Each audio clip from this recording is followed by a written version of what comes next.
All right, happy Friday, everybody. The New York Mets are back in action in just over an hour. Game 2 of their series with the Houston Astros. Obviously, dropping opening day yesterday in tough fashion. Juan Soto striking out to end the game as the potential go-ahead run at the plate. But we move on, and now the Mets try to get their first dub of the season. So we're going to do a little Q&A here. If you guys want to drop any comments, any questions, anything in the chat, let's keep it interactive.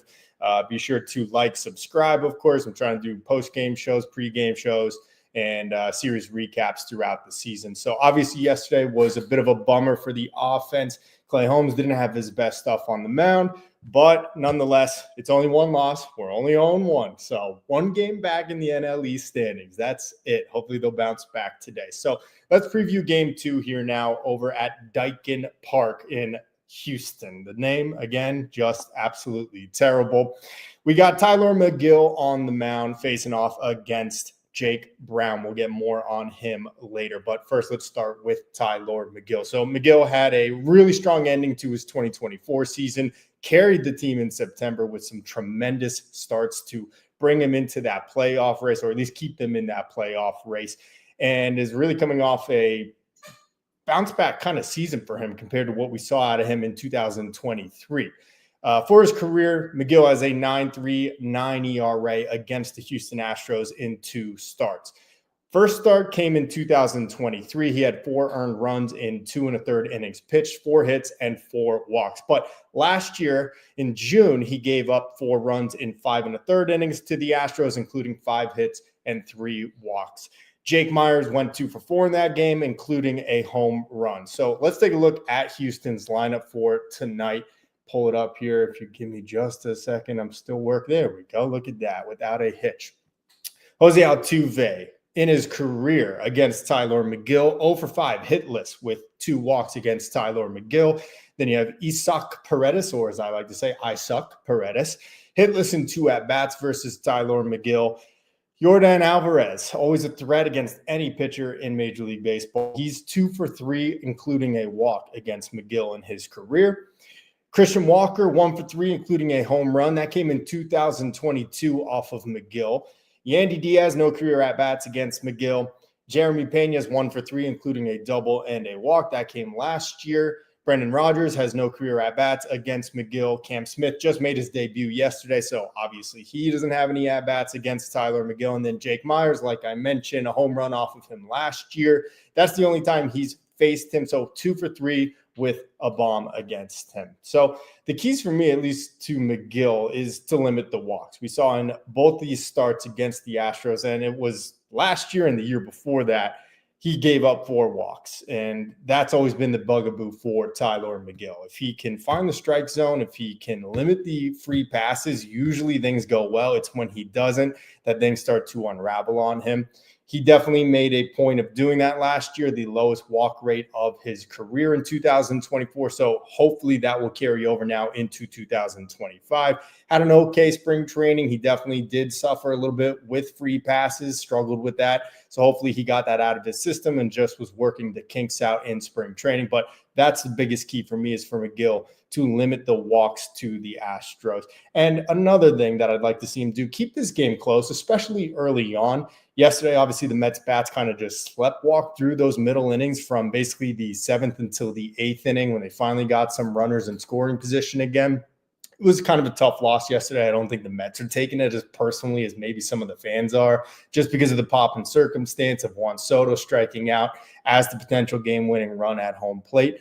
But to keep this game close would be, I think, really important, while the bats can hopefully get things going. If you let this get out of control early on, even a 2-run inning in the 2nd or the 3rd, it really is going to take a lot of air out of the balloon for that Mets lineup, and I think they may start pressing.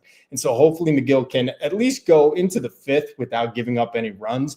We're looking just for a quality start here, basically, out of Megill. I mean, he's obviously not the number 2 starter. He's only starting the 2nd game of the season because of the way the Astros lineup is built with mostly right-handed hitters.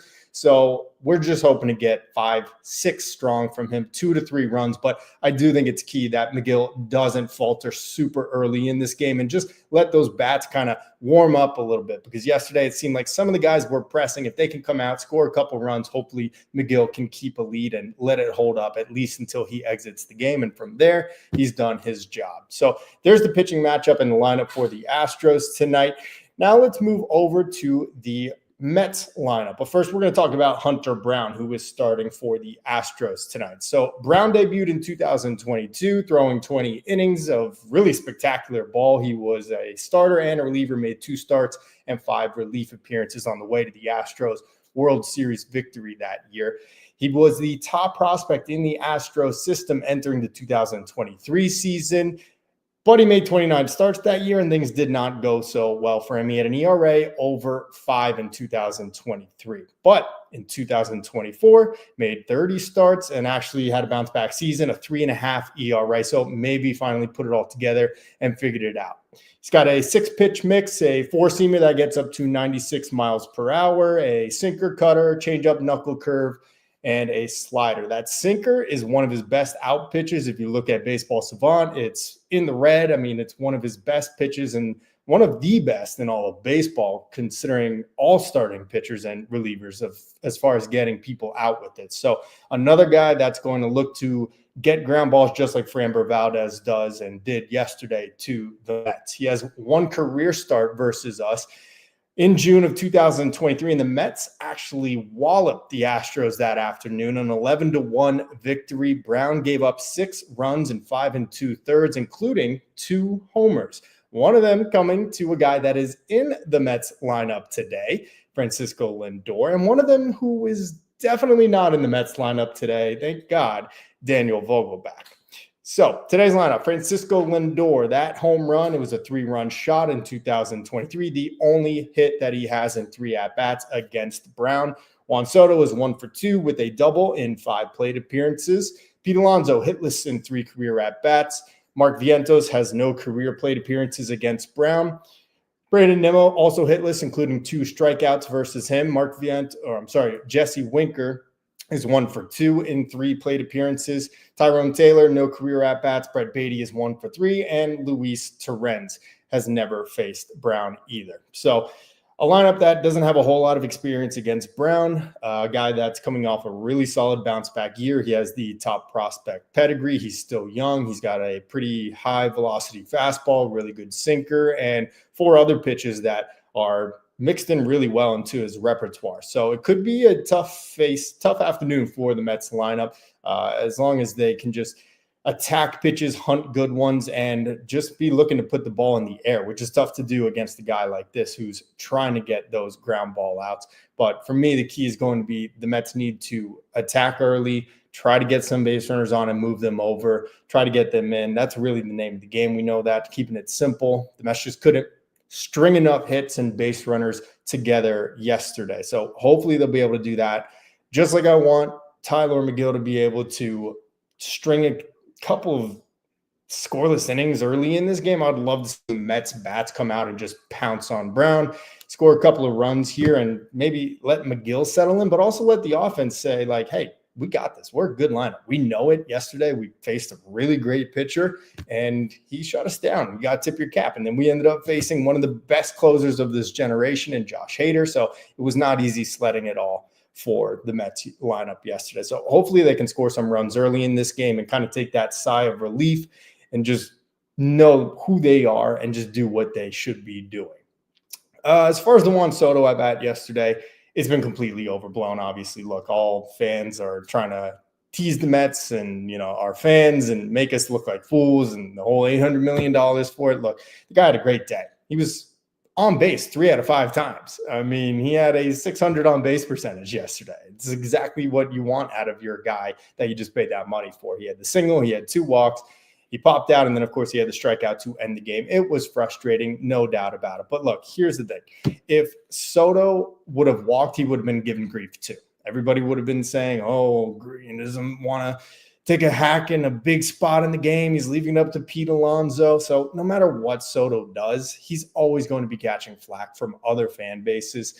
you can't be upset about it. You can't let it bother you. I know I'm not letting it bother me, and Soto's going to be just fine. He had a 3-0 count, a really nasty slider on the inside part of the plate there on 3-0, and I think he was thinking, look, fastball or I'm not swinging at it. He got the slider. He didn't swing at it.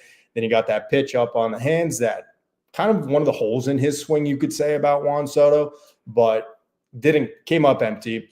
And then a really nasty slider from Josh Hader, where he said after the game, was guessing fastball on that 3-2 pitch. So tip your cap to Hader, tip your cap to Framber Valdez. But today, hopefully now, the Mets will be able to come out, score some runs in bunches, and do it early and often. Hopefully Tylor Megill can settle in nicely, give us 5 innings, maybe even 6 of some 2-run ball, anything close to that. And I think the Mets have a really good chance of winning this game today and evening their record at 1-1. We will be back tomorrow to talk more about this game and preview the final game of the series on Saturday. So be sure to tune in, like, and subscribe if you're a big Mets fan, and keep it tuned here. Let's go Mets.